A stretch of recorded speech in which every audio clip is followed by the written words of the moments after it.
Të nderuar zonja dhe zotrinj, po fillojmë sot emisionin e radhës nga cikli ynë rrënjëtona.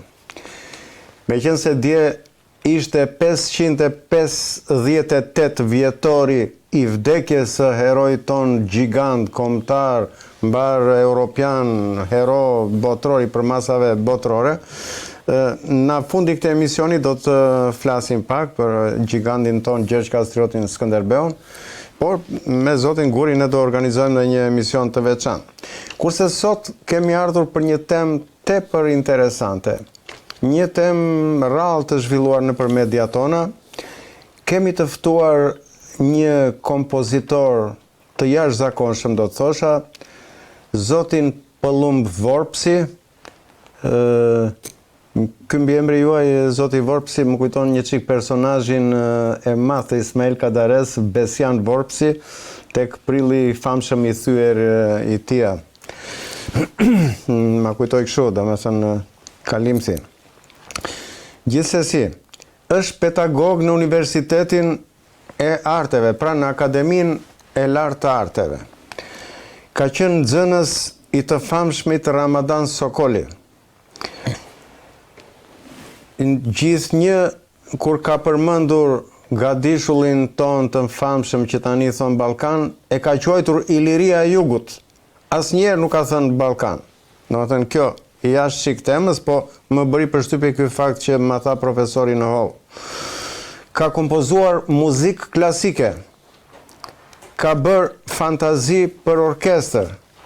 Ka studiuar traditat e lashta të kombiton në muzikë, që nuk janë lëvruar deri më sot këto tema, këto gjëra.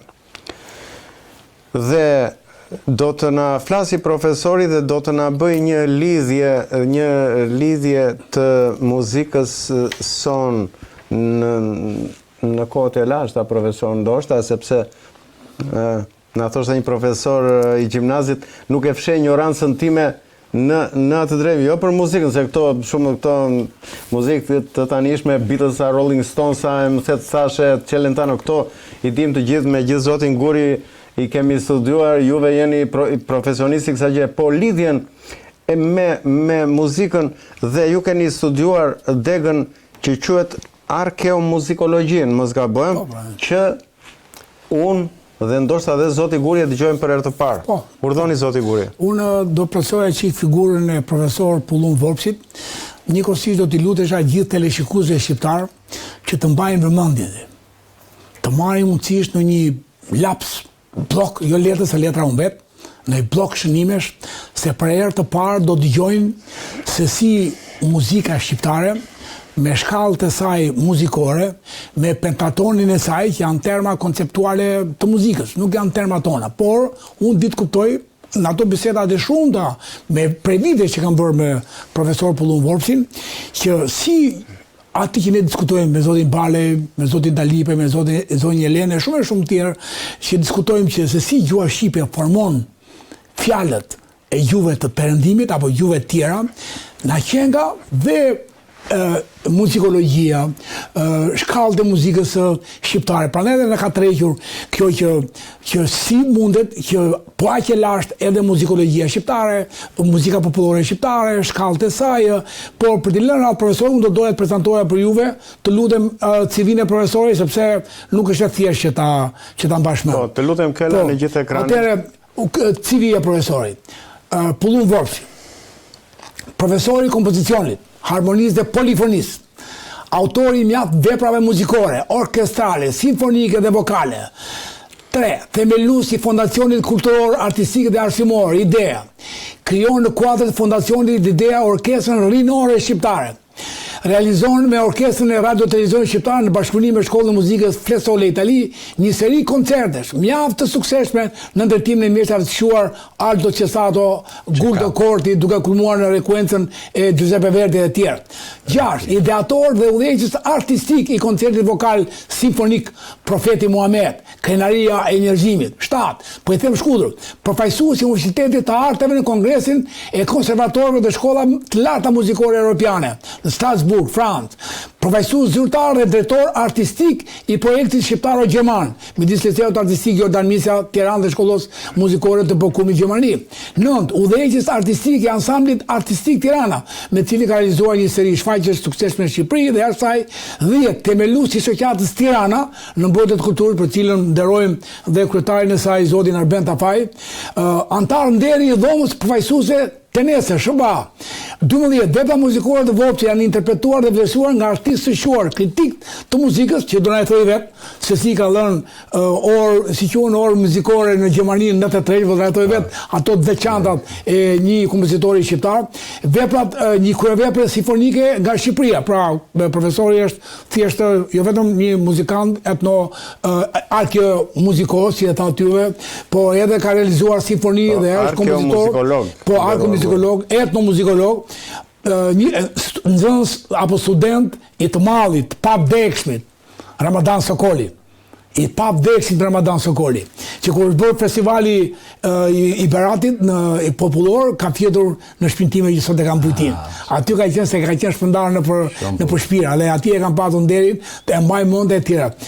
Një teknikë mallështore kompozimi dhe ndjeshmëria e zakonshme ndaj formave ka nxjerrë në pa një vepër që e vendos kompozitorin e saj në radhë të parë të tingujve krijues, për cilë do në flasim sot, tonal, me domethënës të fundit shekullit 20 e fillim shekullit 21. E fundit për të thënë shkurt për juve, po janë pa fund ato që ka realizuar profesori Julius Karl Bertolt, profesor i muzikës europiane, antar i urdhit ndërkombëtar të nderit Muni, maj 31 2006. Pra, pyetja është për ju, fjala është për ju.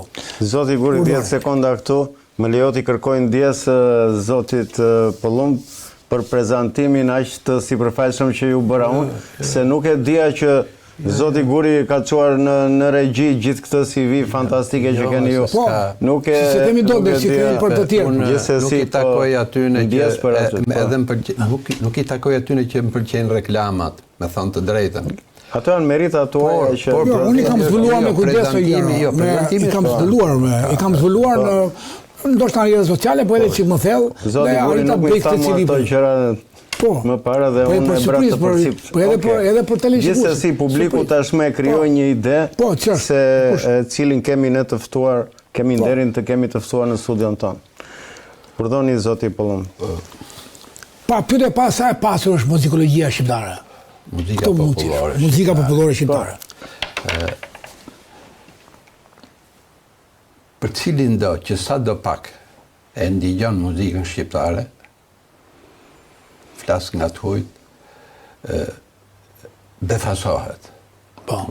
Për të impresioni është jashtëzakonshëm.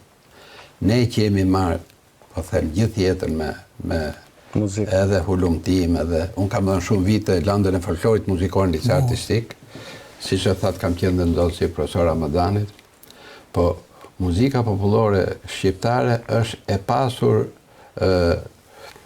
do të thësha, në mënyrë marramendse. E them këtë sepse po t'i referohemi statistikave, unë do t'ju sjell në vëmendje vetëm një statistik të thjesht në dukje, po është shumë dhe hap shumë problematika. Profesor Ramadan Sokoli ka hulumtu dhe studiu gjithë jetën e tij dhe ka vu bazat e etnomuzikologjisë shqiptare dhe ka hap gjitha rrugët për ta studiu me thellësi këtë pasuri të jashtëzakonshme. Po unë do të ndalesha vetëm në mënyrë specifike në folklorin muzikor shqiptar, se folklori përfshin shumë aspekte, ka dhe pafund aspekte, po. Ana etnografike. Në qoftë si referohemi vetëm bazës me të cilën krijohet muzika, dhe ne i themi profesionalisht shkallë muzikore. Shkallët muzikore janë këto rrënjët që thoni ju këto. Po e them tamam rrënjët. Shkallët muzikore janë struktura specifike të muzikës. Po më përpara më lejoni t'ju themi diçka që muzika në përgjithësi trajtohet ashtu siç është art i madh, art i pasioneve, art i bukur, gjithë njerëzit e duan muzikën. Pide, po të citoj një shprehje të kompozitorit madh Çajkovski, ka thënë, planeti ynë është muzikal. Domethënë, në gjithë botën shijohet muzika dhe kërkohet muzika. Ka një arsye pse muzika është kaq e përhapme dhe kaq e domosdoshme. Nga herë thuhet s'rron dot njeriu pa muzikë. Në aspektin gjuhësor nuk është analizuar ndonjëherë muzika në mënyrë specifike. Siç është gjuha e folur, edhe muzika ka elementet e vet, trajtohet si gjuhë. Do thonë, mund të në këtë pikpamje analogjia me gjuhën e folur shqipe qëndron, se në parim do të themi që ashtu siç gjuha jon e folur është e vjetër, po edhe gjuha muzikore është e vjetër. Gjinia më e hershme e muzikës është kënga, tekst. Lautarët e vjetër. Teksti dhe muzika ka shku bashkë e njëna tjetrën. Mirë po, të trajtohet si gjuhë muzika, atëherë ka një aspekt i çik më specifik. Se si arti, emocioneve, ideve, ajo dihet. Nuk do të ndaloj në këtë aspekt, edhe pse specifik, unë jam kompozitor dhe këtu është, si thush, jeta ime është ke kompozicioni, po trajtimi i muzikës si gjuhë hap disa rrugë dhe shtigje shumë interesante për të kuptuar dhe ne kush jemi, është pjesë e identitetit tonë. Që duhet ta njohim patjetër. Në qoftë se një gjumë para pak kohësh që gjuha shqipe është përcaktuar si gjuhë 6000 vjeçare, mund të jetë edhe më shumë. Po. Asnjëherë. Po, edhe kështu i bie tjetë edhe gjuha muzikore shqipe. Se ka nesur paralel ndoshta. Po e thjeshtoj pak problemin. Në qoftë se një poet shqiptar shkruan poezi, shkruan me gjuhën shqipe. Një kompozitor shqiptar, ku do t'i gjejë elementet e morfologjisë dhe sintaksës së gjuhës shqipe? Nuk mund t'i gjejë ke klasikët. Do t'i gjejë këtu në burimet popullore. Pra, kjo nuk është vetëm një çështje shkencore, po edhe për vetë kompozitorët do të dali çik më mrapa dhe në këtë aspekt se çfarë vlere ka. Pra, të kompozosh muzikë shqip. Atëherë rëndësia e kësaj është vërtet e jashtëzakonshme. Aq e vërtet është kjo sa do të them diçka më specifike, që muzika është arti i tingujve dhe kuptohet që tingujt nuk janë sikur fjala. Muzika është abstrakte. Muzika nuk ka një trajt konkrete që siç njeriu komunikon me gjuhën por muzika ka një avantazh në krahasim edhe me artet tjera, sepse tingulli, duke qenë abstrakt, është shumë konkret për të transmetuar botën shpirtërore të njeriu. Drejt për drejt në shpirtin e njeriu. Madje gjithë kemi provuar që edhe pa njohuri fetar, kështu profesionale, njeriu e shijon muzikën. Patjetër. Kam dëgjuar edhe kafshët që e shijojnë muzikën. Madje thuhet edhe bimët, profesor. Edhe në kjo është e vërtetë. Kur i vë bimët në një zhurmë, kam dëgjuar zoti kur në zhurmë të madhe kështu nuk rriten mirë. Qose i vënë një muzikë të ëmbël e kështu rriten mirë. Është e çuditshme, pra edhe bima. Pra, aty ku muzika ka epërsinë vet është ana emocionale. Emocionaliteti i tingujt është i drejtë për drejtë. Ana konkrete është pak problem. Dhe kështu që në mënyrë të natyrshme, muzika, edhe muzika popullore që të krijojë, edhe muzika në përgjithësi, që të bëhet e kuptueshme, ajo ka hyrë edhe në bashkëveprim edhe me arte të tjera, po edhe me elemente të tjera jashtë muzikore, ekstra muzikore që siç do të na lejë çik më mbrapa. Madje dhe kur analizojmë muzikën, përdorim terminologji nga gjuha, pse morfologjia. Kur dhe libri i profesorit, me që e keni nxjerrë, kjo është libri më i rëndësishëm që ka në muzikologjia shqiptare. Kush ka qenë autor të këtij libri? Profesor Ramadan Sokol, ja keni aty. O botun 65. Çfarë përmban ky libër, profesor? Këtu për herë të parë janë trajtu çështjet e morfologjisë së muzikës dhe janë hap të gjitha rrugët për të. Analizon profesori shkallët muzikore, ritmet e muzikës, kadencimet, ornamentet, shumë nga këto elemente që unë do të ndaloj në 2-3 specifike për të diskutuar. Dhe pra sintaksa, morfologjia dhe sintaksa janë të huazuar nga gjuha dhe ne i përdorim në muzikë. Pra muzika ka gjuhën e vet. Po si mund të sillim me këtë gjuhën dhe si mund ta kuptojmë me këtë gjuhë? Këtu unë do të ndaloj pak. Dhe nuk do të marr të gjithë elementet e morfologjisë, janë shumë ata. Po do të marr vetëm rrënjët, me që jemi edhe këto. Rrënjët. Të gjithë e dinë, sa do pak që njohin muzikë, ose kanë studiu kështu, që keni një gjuhë ju për atë që thot tonaliteti major, minor, do major, la minor. Kjo është shkalla muzikore. Shkalla muzikore është një sistem tingujsh që përbën bazën për të gjithë shtjellimin e asaj muzike, qoftë këngë, qoftë edhe vepër simfonike, apo çfarë do të tonet, gjysmë tonet. Po, ajo është një marrëdhënie e tillë që jep mundësi për ta organizuar, si më thon, menimin muzikor. Po, në një statistikë të bëmë në botë ka rreth 360 sa shkallë muzikore. Pra, rrënjë, dhe du të ta them që në fillim që shkallët, pavarësisht se ne i marrim si skema, ato nuk janë skema të ngurtë, ato në gjalla. Ato shifën marrëdhënie si, po e marrim thjesht aq për të kuptuar. Që ne kemi 40 në folklorit tonë. Ja ku i keni, ato shkallë, unë kam bërë një pasqyrë bazuar në këtë morfologjinë e profesor Ramadani dhe kam nxjerrë disa konkluzione të një hulumtimi të gjatë. Në gjithë të garumbull shkallësh botërore, ne kemi 20. Dhe profesori i nderuar thot në librin e vet, krahasu thot me popullsinë dhe sipërfaqen, kjo është një pasuri e jashtëzakonshme.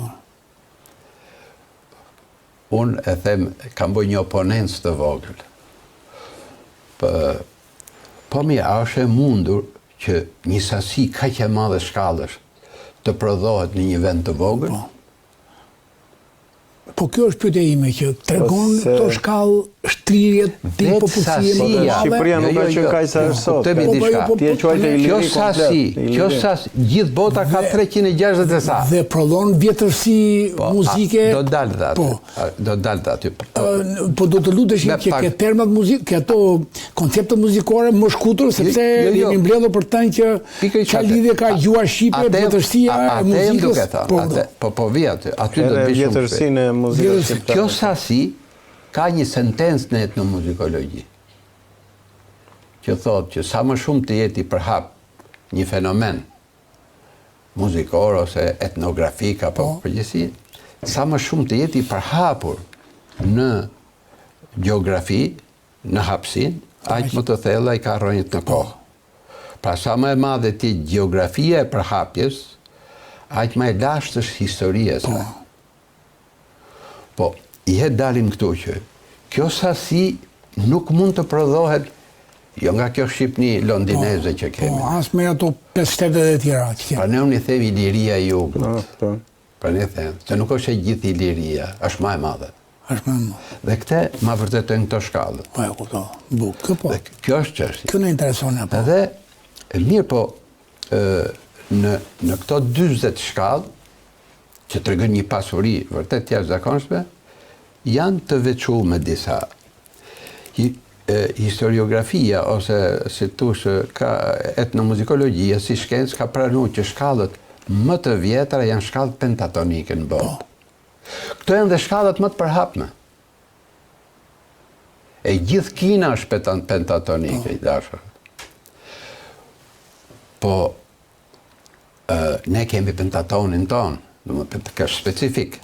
Është e prapë deri në Skoci ka pentaton. Pra ky fenomen kaq i përhap tregon që kjo është shkalla më e lashtë. Ku është origjina e kësaj?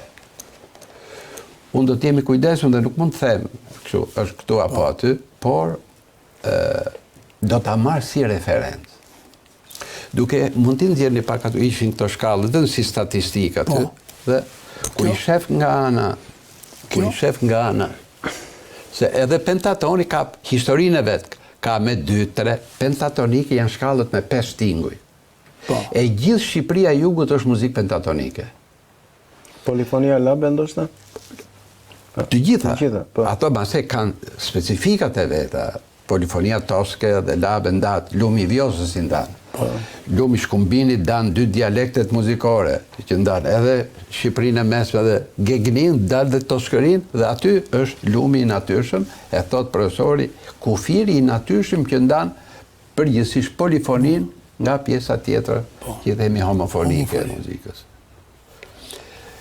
Mirë po, gjithë kjo pasuri ngreti një problematik.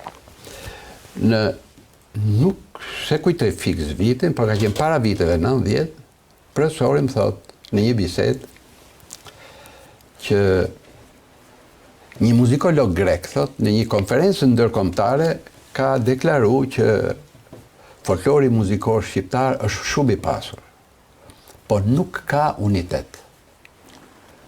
Që do të thot? Që do të thot? Profesori këte cilësoj, kjo tha ishte si me vu një bombë, tha. Ai që ka thënë që nuk ma tha emrin se kërkoj dhe nuk e di kush është. S'ka shumë rëndësi. Që nga ajo kohë, e deri tash që jam këtë studio, unë jam marrë me këtë punë. Kam vërtetu diametralisht të kundërtën asaj që ka thonë ky muzikolog. Një unitet i jashtëzakonshëm. Për shembull. Çështja është këtu që pasuria e jashtëzakonshme, në qoftë se nuk ka unitet, atëherë i bi që nuk është produkt i organik i natyrshëm. Kjo tezë antishkencore këtij muzikologut grek, cili do që të ketë qenë, ka pas një synim. Mbi bazën e kësaj teze është kriju Partia e Drejtave të Njerëzit në Shqipëri. Po. Sepse Orvadën me paraqit Shqipërinë shumë komshë, pra shqiptarët nuk janë popull unik, ardhacak. Me përjashtim të shqiptarëve, unë do ta vërtetoj muzikalisht. Të gjithë tjerët janë ardhacak këtu. Të gjithë. Si e vërtetoni ju? Me muzikë. Për shembull. Shumë interesante këtë profesor. Pra, mirë po ta shofësh nga ana e jashtme, kur një gjë muzikën e jugut, është shumë e veçantë. Një gjë muzikën e Shqipërisë mesme shumë e veçantë. Po ashtu dhe veri. Variacioni në unitet është kryeligji estetik i të gjithë arteve. Po. Dhe le t'i kthehemi edhe një aspekti shumë interesant, se niveli i qytetërimit varet nga niveli i artit.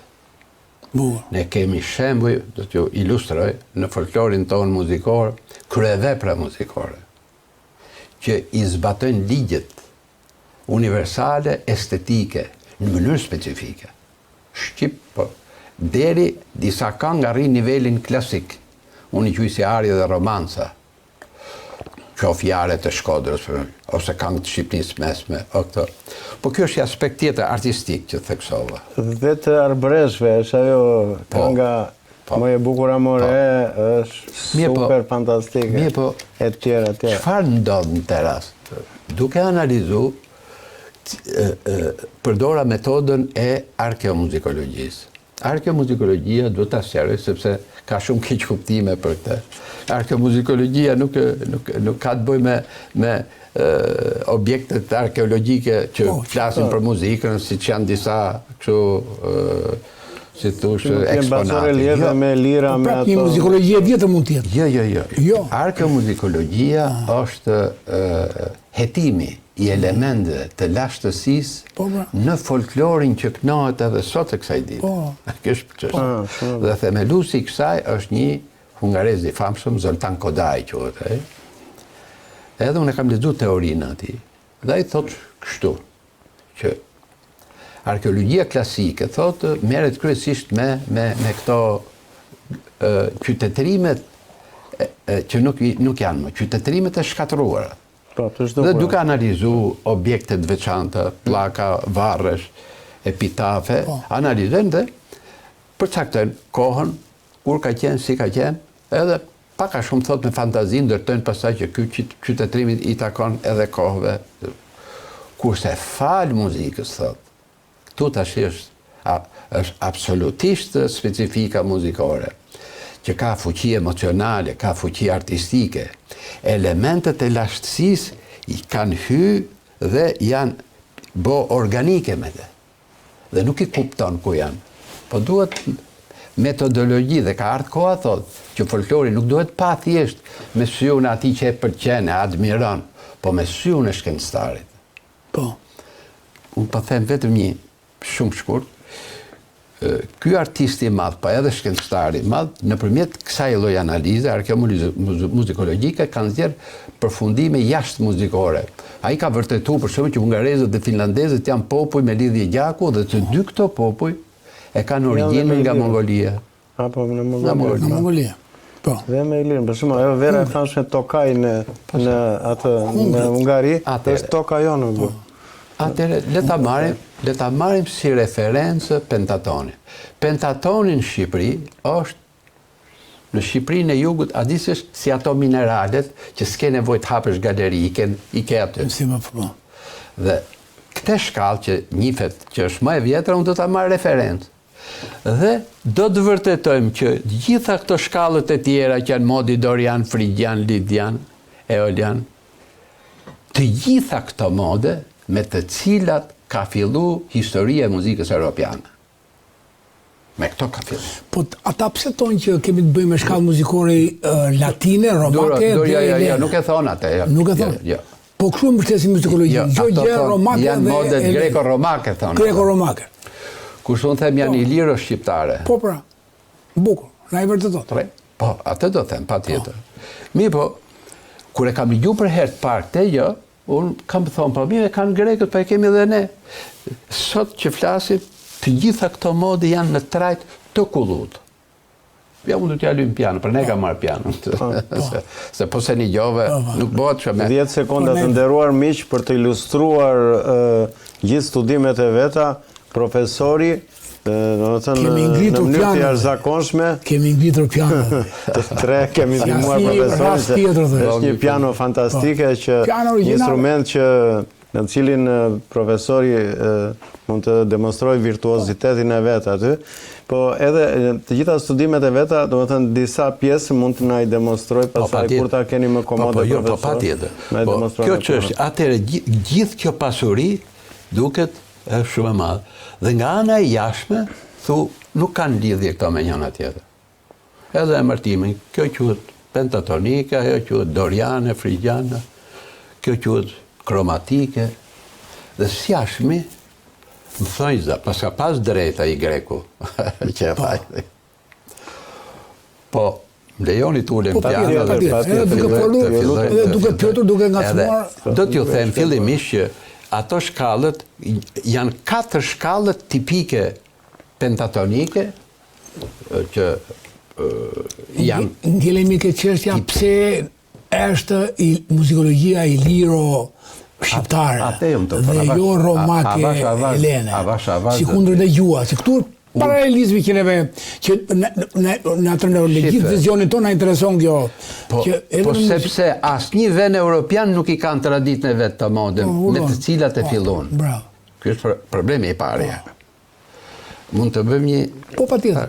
Po nuk desha ta them, po kam marrë një leksion në Gjermani në 93. Bukur. Dhe kam paraqit vetëm një skem të tillë. Unë kam një shtëpinë e Bramsit i ftuar, sapo. Kam ne 3 javë atëherë i ftuar. Ky Bertoli i famshëm, ai që edhe e luajti me orkestrën e radios Poemën Simfonike time. Ai u bë sebeb që nëse shkova atje dhe ndoqja disa leksione për muzikën moderne dhe me kërkesë atyne majta më kërkuan që të majsha një leksion. Dhe kanë qenë 2 reagime. Unë nuk isha kaq i thellum për jetë vërtetë sa sot. Po vetëm pasqyrën po, se unë isha këtë lënë në liceun artistik. Ka qenë 2 reagime. Më thanë, të falenderojmë se mësuam atë që nuk e dishin. Bukur. Kurse një kompozitor që ishte pedagog aty, erdhi i trishtuar. Ai ishte shumë i trishtuar. Edhe më tha, ma si uroj kështu me, Më vjek shumë keq, tha, për folklorin gjerman, tha, që është kaq i varfër, tha. Ai kishte drejt. Mund t'i thoshit relativisht i varfër. Jo, po ta ati krahasoj i me thash tjetër gjë, atë i lirinë. thash, po, ju keni ndjerë kompozitorë të mëdhenj dhe e keni zhduk kufinin nga folklori dhe unë i thash i gjë tjetër në fakt, po ai kishte të drejtë. Pra gjitha Gjermani dhe nuk i ka shumë e varfër.